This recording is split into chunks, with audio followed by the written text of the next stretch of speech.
climate change. Climate change is happening. The question is whether we can do anything about it.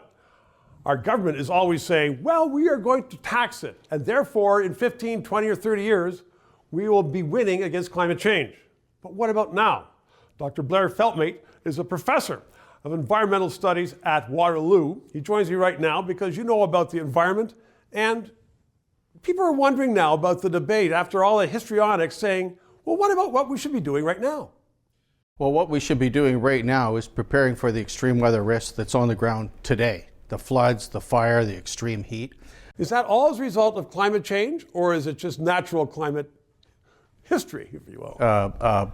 We have floods, fires, extreme heat historically, but we're getting more of it now, exacerbated or made worse due to climate change. Okay, and so what should government be doing now as opposed to doing something like taxing people for 15 years from now? Well, the most expensive expression of climate change in the country today is flooding, and specifically residential basement flooding, people's basements flooding in their homes. That's the number one cost.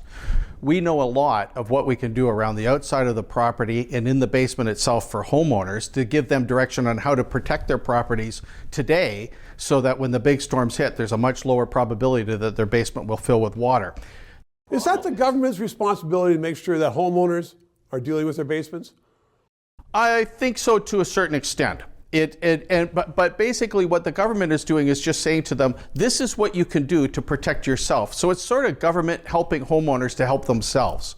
I read some reports from your department, and people are talking about habitually Canadians build on floodplains. Yeah. Should we be dealing with that? Don't build where it's going to be flooding. Yes, absolutely. And the problem is, more often than not, we've got a lot of people who will select for the short term and say, we want to build these houses over here. We don't really care if they're in a floodplain or not because we want the property tax revenue base associated with that development. So that's very poor guidance. We should make it such that you can't build on a floodplain, or if you do, all the structures in place are in place to make it such that when the big storms hit, those homes don't flood out. But right now, no, we are still far too cavalier about building in the wrong place. What about fires? We've seen a lot of fires, particularly in BC. There's a great deal we can do to limit the probability that homes will burn when fires come through a region. There's a lot of actions we can take at the level of the home and at the level of the community with fire breaks, for example. When applied, they very much will lower the chances that when a fire comes into a region, the homes will actually burn down, starting with something as simple as, for example, having aluminum roofs on buildings. That very much reduces the probability that if embers land on a roof that's not aluminum, that it very much makes it so that the house probably won't burn. Dr. Blair Feltmate, congratulate you because unlike some professors, you've got your feet on the ground. Good practical advice. Thanks very much. 3 minutes.